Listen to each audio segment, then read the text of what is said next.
next one will explore how diversity inclusive policies can contribute to achieving the geostrategic objectives of the Union when it comes to consolidating research and innovation capabilities around strategic technologies.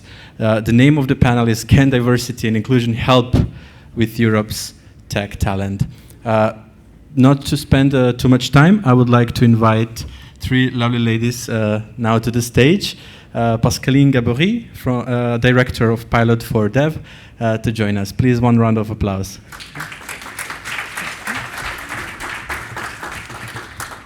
Next in line we have Lauresha Memeti. She's a Technical Project Manager, Cloud Services and Gaia-X at the Eco Association. Welcome to the panel. Then we have Matilde Spoldi, Project Manager at Fondazione Soleterre. Welcome. And last but not least, one amazing lady, Sachiko Muto, Senior Researcher at RISE, but also Chair of OpenForum Europe. Welcome. Thank you, Daniel. So these are lovely ladies, and I'm an amazing lady. Was that it? Okay, thank you. So thank you, everyone, for coming to this panel. I was just speaking to my friend Francesco in the front row about the fact that I had chaired a panel on diversity and inclusion earlier this year, and it also happened to be on day 2 of a conference at 3:30 in the afternoon. So I guess I'm sort of typecast in this role, and also I noticed that there seems to be a tendency to put this this kind of session on day 2 of a conference. So just a note, feedback note for next year's conference. I think we're going to move this one up to after, sometimes somewhere very close to the keynote session, I would say, because sort of joking aside, I think it's a panel that is of strategic importance for what we're trying to achieve here. I took some notes from some of the speakers this morning. I took note of the fact that we talk about skills gap. We talk about, there was a talk about Hungarian talent going to the US. And we also heard about the need to really think big. We're not just going to develop technology that is similar to what is already offered by existing US hyperscalers. We need to think big. And the research that's out there, I think, that's often quoted, for example, by McKinsey. McKinsey has come out with a sort of diversity research report, I think for the last 10 years, really showing how, companies that do well when it comes to diversity in their teams, and especially at the executive level, they outperform companies that, that don't show such, diversity in their teams. And that really means that, if companies that don't think diversity and inclusion, if they lose in the marketplace, that also means that Europe will lose out at a kind of societal level to other continents if we don't take into consideration the entire talent pool that we have at our disposal. So for me, this is not nice to have. This is, of strategic importance. And so to sort of help me in thinking about how we can move from just ticking the box when it comes to having inclusion and diversity. I also need to learn how to say that. Horizon projects, we all have experience of that. We need to, there's a requirement that we should think about these issues. We have to have a plan for how we're going to think about these things.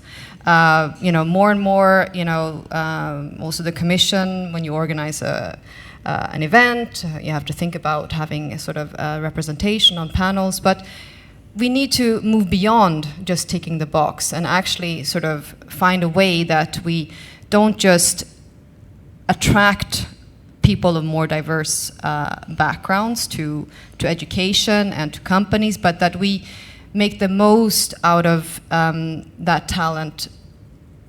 You know, that we allow people with those skills to be recognized for those skills, so that they are motivated to keep on developing and develop really sort of an expertise and a cutting edge skills in their areas, and not move into other areas where it's about communication and you know, softer skills. So that's kind of my intro that I just came up with, by the way, inspired by my conversation with these lovely ladies. So Daniel, you already introduced them, and I had planned at this stage to first just invite each of you to give a background.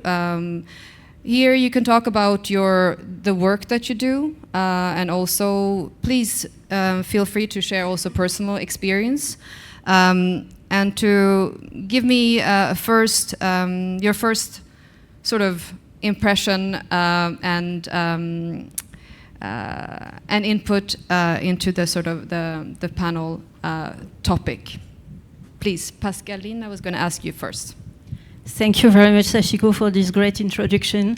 This is really a pleasure to be here. I'm Pascaline Gaborit. I'm the director of Pilot for Dev, which is a small think tank, also working on gender issues. And I'm here also for the project AI for Debunk, which is a project to develop AI solutions to fight against disinformation. So about what you said, maybe to give first thoughts. When you read the Draghi report, they say that 25% of European employers do not find the people with the right skills. And at the same time, if you look at women in technology sectors, they represent only 22%. And well, look, in ICT specialists, only 18%, which is really, really low compared to what they could represent. So there is a problem here, there is a gap, and there is, of course, a huge reservoir for talents and a huge opportunity for women to get maybe better opportunities, maybe better paid, better lives, and to be engaged in more technological sectors. Not only technological in a way of really specialized, but maybe more pluridisciplinary. Maybe there are opportunities to recruit young women graduated from universities, but also women from different backgrounds who have different life experience. Maybe it's an opportunity to promote a lifelong learning, to promote reskilling. So it means for women who have had a different career or who have stopped or who come from different neighborhoods to maybe have trainings on these new technologies. And here's my second point, I will be really brief. It's also that new technologies evolve really fast and they shape our lifestyles, and they will also have impacts on people. And there it's also a point of attention to make sure that it's also inclusive in that way, that we don't lose a large group of people, and especially not women, in this journey that we are all going to live. With all these technological changes, for instance, linked to the development of AI, which is going to impact jobs. And in the same Draghi report, you see that there are like 42% of the European population lacking basic digital skills.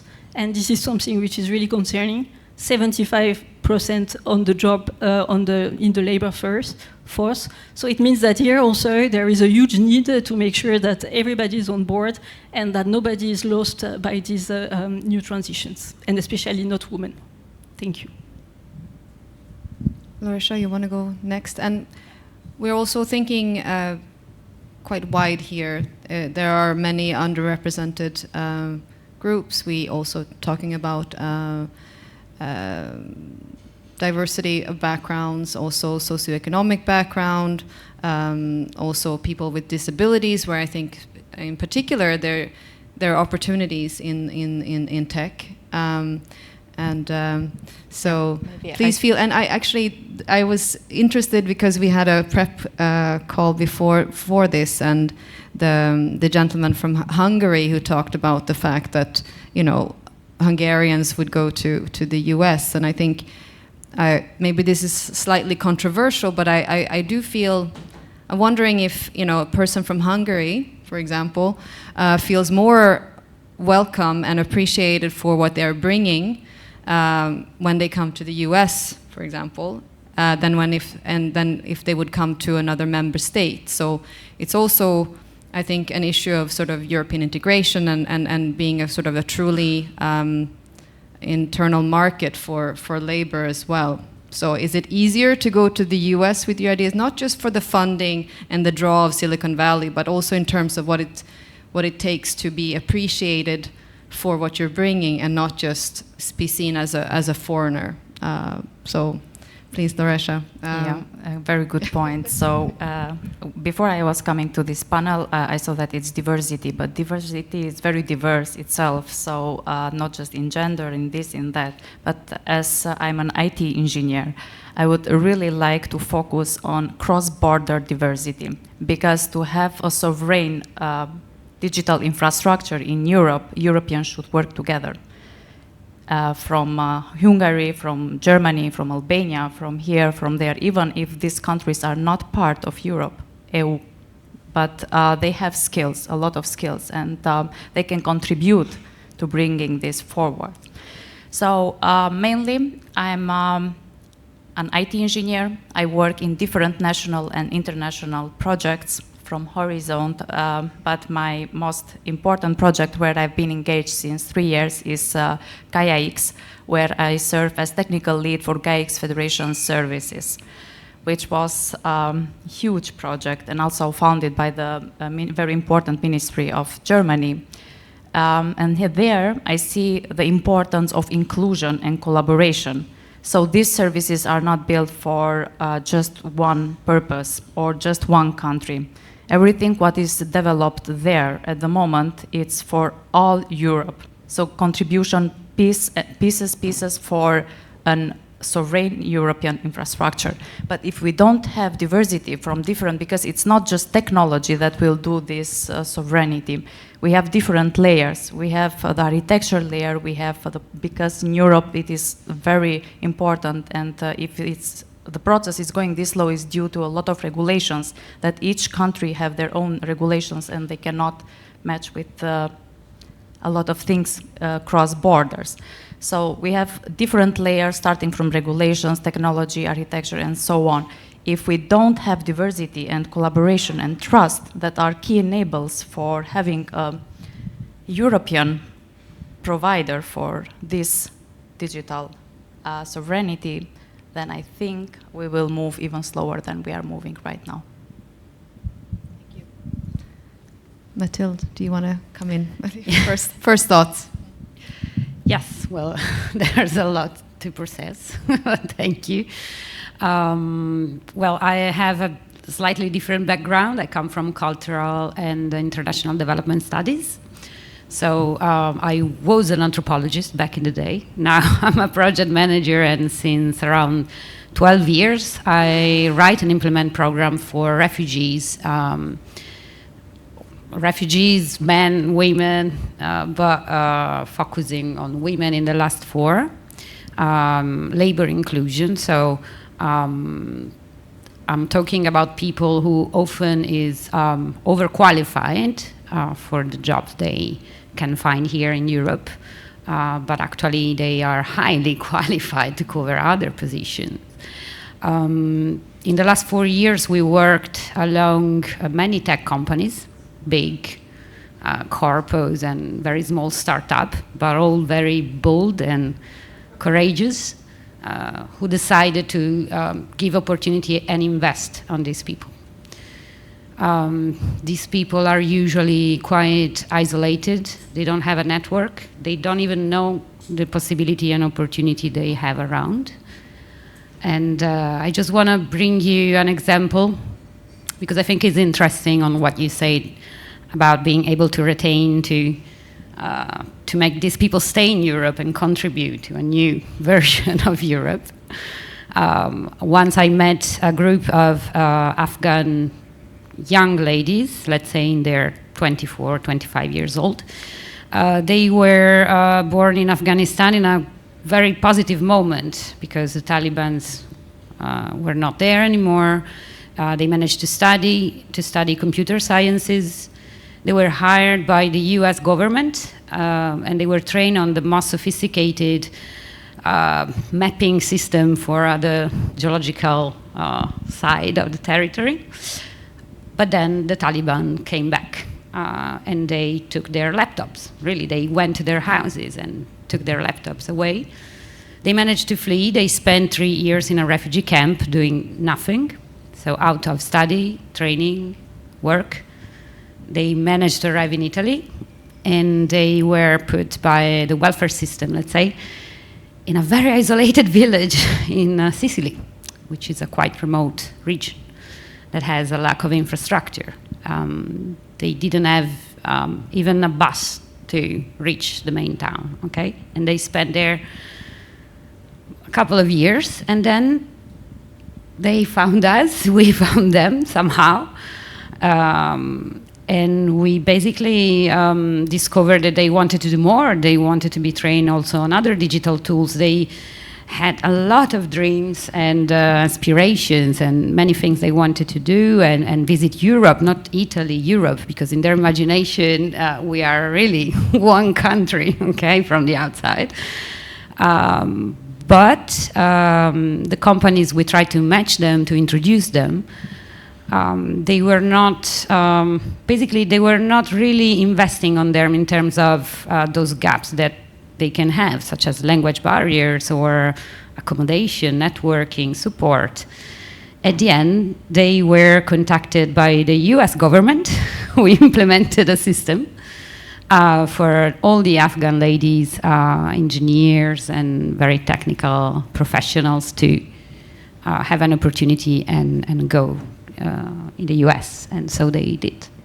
And it was a real pity because they were just brilliant minds with amazing competencies. So these are the people we serve, and we try to make really emerge.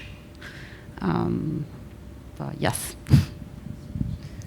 Thank you for that. I think, and I'm sure there are other stories like that as well. And I think what I'm trying to do here is, we need to change the narrative around this, really. It's not about also, it can be a nice story about some, it's not only about giving those people an opportunity, because of course at a human level, it's kind of tragic that you are overqualified or you could do something to contribute and it's not recognized. But really, as a sort of, at the European level, we're talking about making big investments into, university curricula, etc. And if we are not making use of the talent and the skills that are already here, that is a big waste, I think. And so I don't know if any of you wanted to come in, because I see you nodding now, if there's something you wanted to add to just on that point. Yeah, I can share maybe a personal experience. So I come from North Macedonia, I'm an Albanian, and I work in Germany now. I studied in Italy, in top universities, so I said, okay, I want to contribute in these fields. That's how I build myself, and I don't want just to do a work, but I want really to contribute on something that will count tomorrow.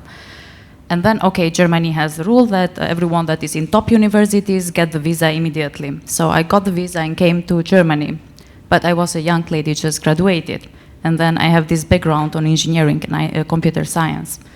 And then I searched for jobs, and they say, okay, you are just graduated, or the money that, because by government is like regulated, these persons have a minimum starting point in their contract. So when I was going to companies and asking this much money, they were like, you are crazy, you cannot get this much money without an experience, without even knowing my skills or what I have been doing. And in that time also was Corona time, so it was really tough. And yeah, everyone was thinking that, okay, she will give up and go back and look for other opportunities. In US, I could immediately go, or in other countries, but I didn't want. And I didn't give up, but it was tough, and not everyone tries this to the end, even where there is no light. And I think even now, for example, I've lived it, and I really contribute a lot in all these things that I do in projects. And yeah, I think that companies and also governments should align also internally first. Like when they say, okay, these people from these universities or these fields have to be, they got the visa, they are here, you have to pay them. Is that, okay, companies, we discussed even earlier that we have diversity just to do the checks, but not. They don't, companies and institutions not just have to fulfill the check that we are diverse, but they really should give the chance to these people that there is a reason why he or she or whomever is here. Yes, this is very interesting. I think there is a huge potential in Europe, of course. It's just underused because there is excellent research and there are lots of opportunities and projects to enroll more women also in technological programs.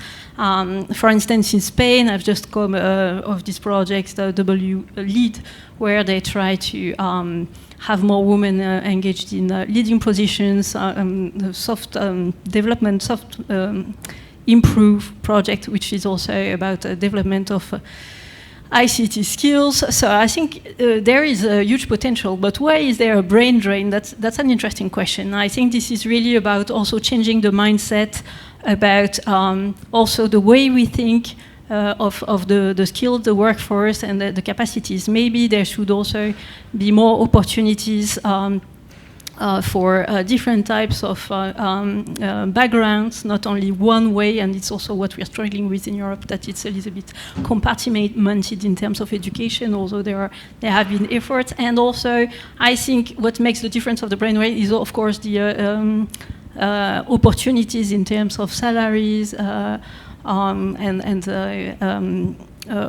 opportunities that are offered in the corporate companies themselves. So I think the potential is there in Europe also because we have a great quality of life, which is also true. We have maybe also better opportunities for work-life balance. That's also something that we often underestimate. So I think this is just a little bit to have another angle that of course the talents are there and the potential is there, but there is maybe a change of mindset which is needed. Yes, I think I agree with you, Pascaline, that Europe should be ahead, because we have other things to offer when it comes to family policies and work-life balance, etc.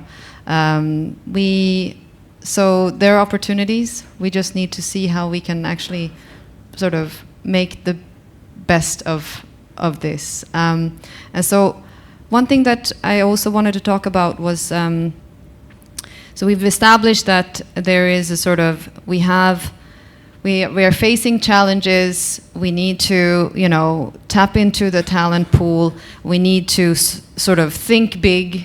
And again, this research I quoted, it shows that if you have a more diverse team, you will be more innovative. You will solve difficult problems faster. This is also important, for example, in cross-cutting areas like cybersecurity. There's recent research showing how having a diversity of cybersecurity experts is also key to actually also think outside the box when it comes to threats, etc. And having a very homogeneous team is actually risky, sort of inherently risky in this way.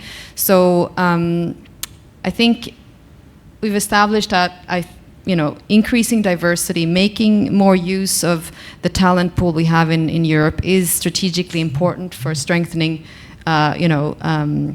digital sovereignty. And it's not, I think there's the human aspect, which is also about having a right for self-fulfillment, etc. But there's really like this, we need to shift the narrative. It's about companies, it's,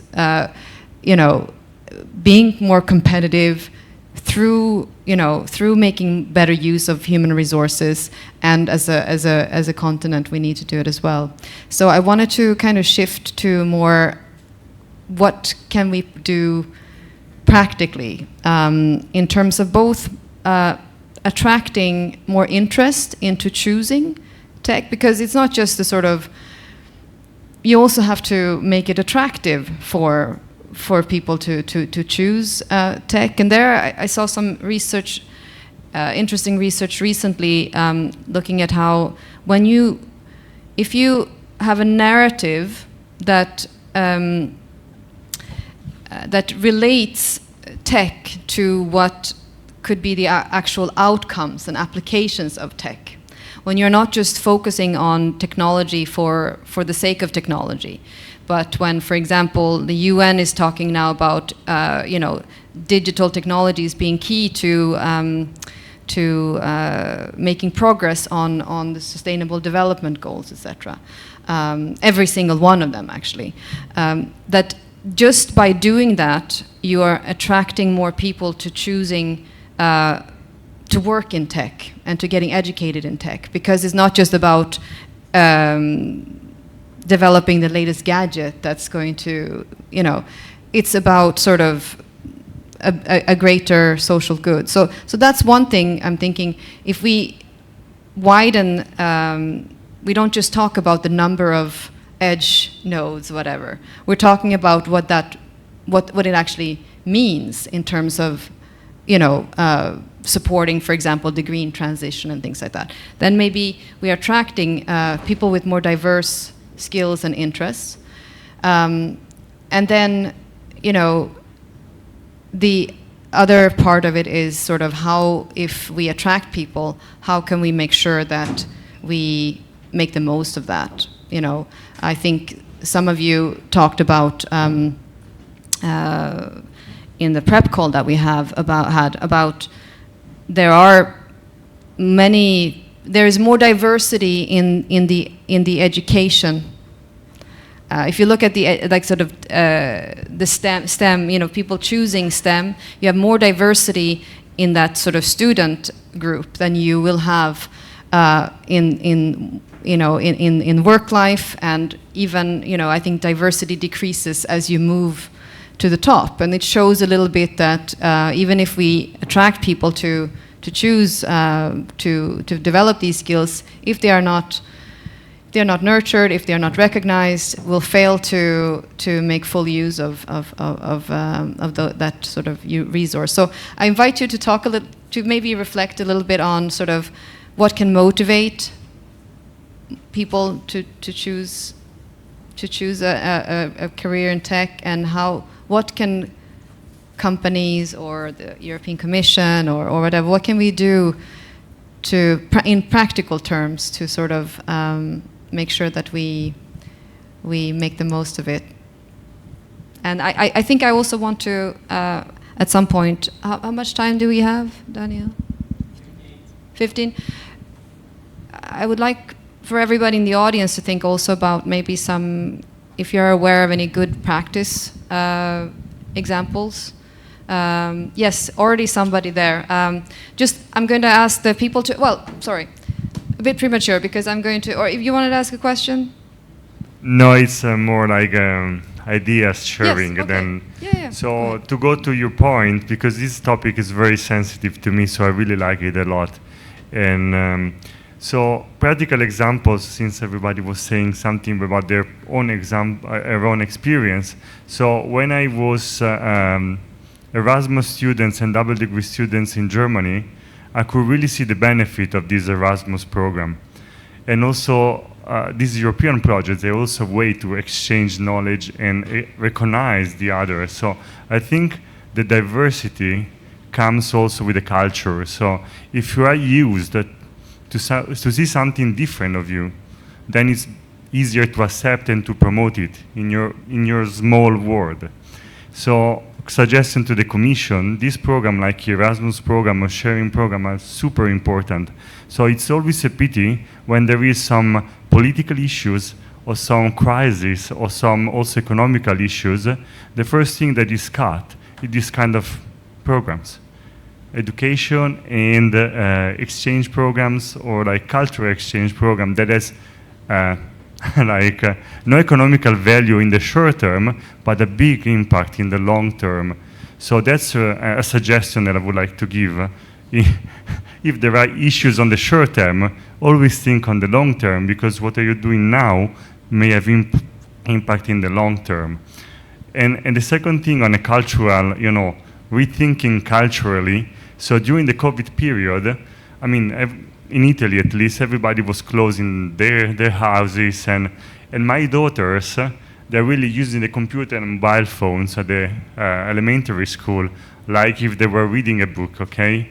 And then after COVID, the school said, oh, but now they are super skilled in IT and digital technologies. And I got shocked, because that's not getting skilled in digital technologies. They're just using a tool that nowadays it's like, everything, reading a book.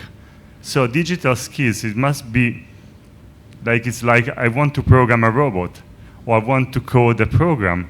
That is something that if we start early on, then maybe these people, like these students, this young generation, they get into STEM, more technological thing, but from the very beginning. Otherwise, it's too late. I think you're touching there on something that's also, I think, for every parent, actually, a preoccupation. And I also agree with you that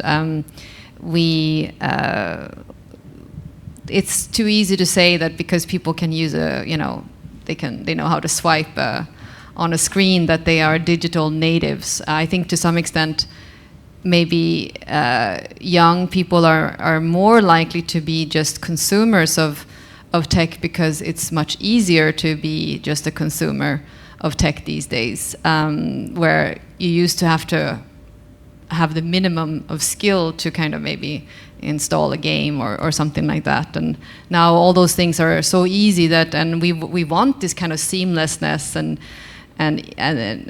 that's what we're striving for. But it also means that I think that we need to focus more on young people understanding what's actually behind that. And I had children actually when my oldest son.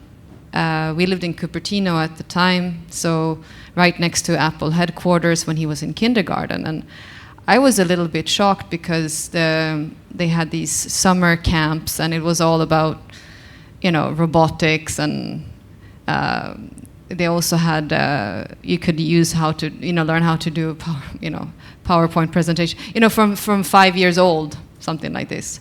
But I think there's maybe a kind of in between, and what I took from your first point is this thing about sort of that these exchange programs and things like that, they are seen as a kind of nice to have, and that's where we really need to, it's not a must, and they get cut first, is what you're saying. That's part of what we're trying to say here. It's about changing the narrative. It's not a nice to have. This is a strategic importance if we are going to, develop the skills, keep the skills, and make use of like our diverse potential in Europe. So keeping that in mind, and also please raise your hand if you have something. I will come in later. I'll first go to the panel, but then I know that there are people that want to come in. Yes, I fully see what you mean, and I think we had a discussion in our project, AI for Debunk, on how to involve schools in understanding better algorithms, for instance, for AI, not to be only, as you say, the recipients of these technologies, but to be more like understanding how it works, so that they can become maybe more actors of it and more creative with it, and that's maybe something which will be interesting. And also about your question on what they could do, maybe indeed they could have like exchange programs for people involved in tech, and also realizing that it's not only about really only techniques, but that there are real applications and real impacts for people.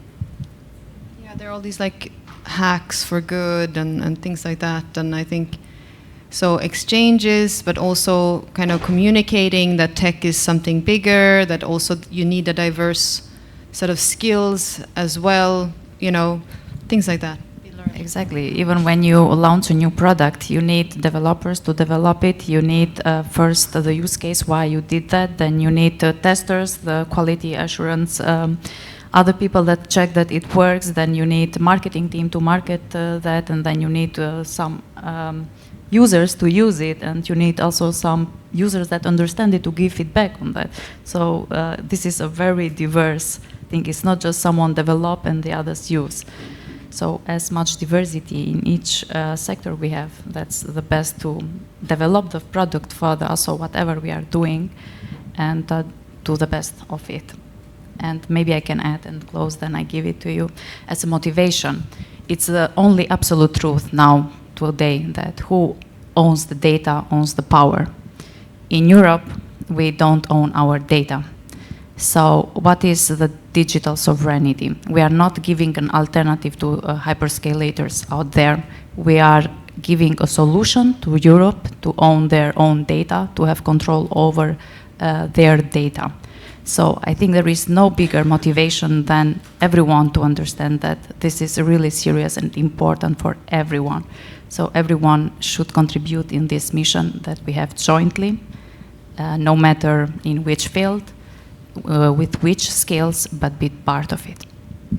Right, so it's not just only talking about sort of, oh, we have this Gaia-X or whatever, it's about talking about making the link between what you're creating, the technology you're creating, and what it means, you know, in terms of your basic rights and things like that. I think that's important. So that's actually a very practical thing that we can think about. You know, it's about sort of saying, what are we doing? Are we only talking about the, you know, are we focusing enough on why are we building this technology?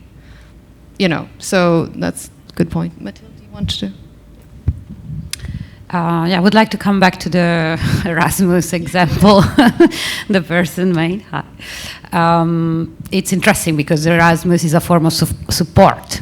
You received a welfare. I've done Erasmus too. I received a welfare. I mean, someone supported me to make that experience. Otherwise, it would be impossible for many, many students to go around Europe like that. And since you were asking, one of your questions was, what can we do now? I think that's one of the main points. When I said earlier, companies need to invest on people. This is kind of a lateral example, but similar. If the candidate doesn't have a strong language skills, well, implement a language class in your company, because that person is skilled on so many other levels that you will lose the talent. So really, that's something that needs to be promoted inside companies, and starting from the hiring process. I really would like to know how many of your companies here blind the first line of a CV when they evaluate it. I don't think many. Unfortunately, but that's one of the rules, let's say, to have a fair hiring and selection process. Enhancing diversity doesn't mean that you're going to have people with privileges, employees with some privileges instead of others. No, it's a matter of rights, and it's a matter of making the process, the internal process, based on equality. And possibility for all, not for the diverse one, for all. And this is very important, because when we present profiles of refugee women to the companies, we want them to evaluate them like all the other CV based on their competencies. So that's one thing. And it's fun how in the last years, big companies, they all have this diversity management department and HR's diversity HR, and but it's not that you add a word to HR and then the system is the same. So it really is not working like that, and it's quite clear right now. In fact, many companies are closing the diversity management departments because it was just appearance. So it's a matter of changing processes and changing the working culture inside. It's not a matter to we say that when we prepare the panel, many companies, they do these training classes on how to be polite, let's learn not to be racist. I mean, but that's an issue that it's something very, I don't know, it's not a change of narrative, like you said. It's changing how you manage your company and the people inside your company. This is what. I see Daniel approaching the stage. You're saying... Yeah. Okay, yeah. Did we have a... I see you wanted to come in, but they've also had somebody from the audience that wanted to... So, maybe one or two brief questions, comments, yes?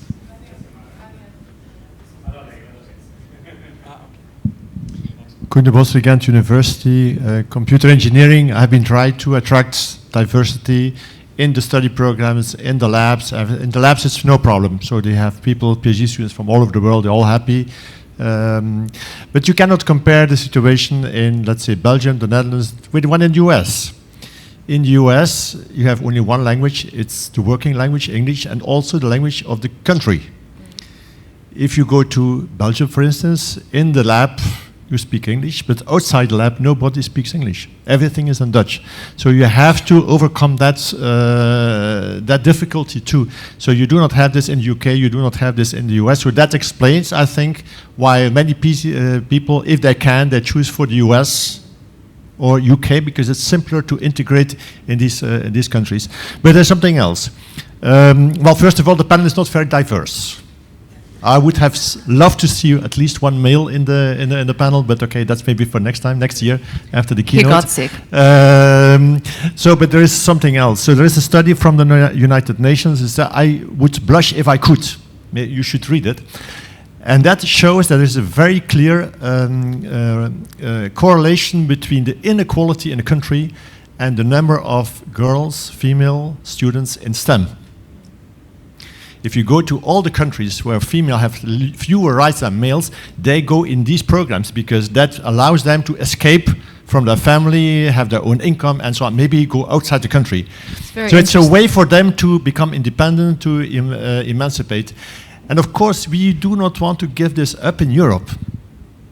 If we would install this kind of regulations that there is big inequality, well, we will see more girls looking for going for these study programs. That's what follows from that study. So that's a very big problem that we are facing. And I have been trying in computer engineering to have female students. You have one or two, maybe three out of a group of 50, and it's not fun to just have 3 girls in a group of 50 or 60 young men. And I asked all the ones who did not come, why did you not choose for computer engineering? I said, well, it's not fun to be there. It's not fun. But we like the boys because they are nerds, and we need these too. And if we would have 50% of girl students, probably the nerds would go elsewhere because they would not feel at home anymore. So this is a very, very difficult problem. So it's easy to say, okay, we need to have more than this or that. But if you really try to solve the problem, also then make choices at the age of 15. We as university, we have no control of what kind of choices they make in high school. But if they go for a humanities study program in the high school, they cannot enter engineering school anymore. It's too late for that. So what we could do is reskill the ones that went to humanities at university. Say, well, now you are anthropologists, whatever, but if you would like to reskill or get extra skills, 1 year, maybe 2 years, to enter the IT sector, I think there is a market for that. Because many people say, well, maybe it's more difficult to make a career in the degree I have, but if I could reskill and enter the IT market, that would maybe be a good choice for me. So my advice would be, if we want to create more diversity, well, gender diversity, then in Western Europe, I would go for the master after master programs to reskill people who discover after 4 years, maybe I should have made a different choice. And maybe life is not only about having fun. Is that what you realize after? I think what we'll say is we'll invite you back on the panel next year when we will have it a bit earlier in the program. That's what I wanted to add. Yes. Quite nice input. Yeah. Yeah. Sachiko, any final words? Many things there. Yeah, I think I won't have time. We won't have time now. But I just wanted to say that earlier this year I was in a conference organized by the UN. We were asked to sort of say in concrete terms, what you all can do in here is the next time you organize a conference, you include a track on SDGs. Now, I want to say something here that everybody in this room, I'm sure, is involved in a Horizon project. There is a requirement to have these plans for diversity, and you organize events. So I would say try to move that aspect up a bit. Try to think about a way that's not just about ticking the box.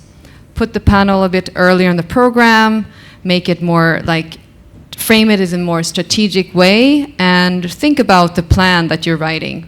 Can you actually make a difference so that we attract and value diversity more for European, what is it, digital sovereignty? Yes, okay, all right, great. Thank you so much. Thank you for these lovely ladies, yes. Thank you so much. Yes.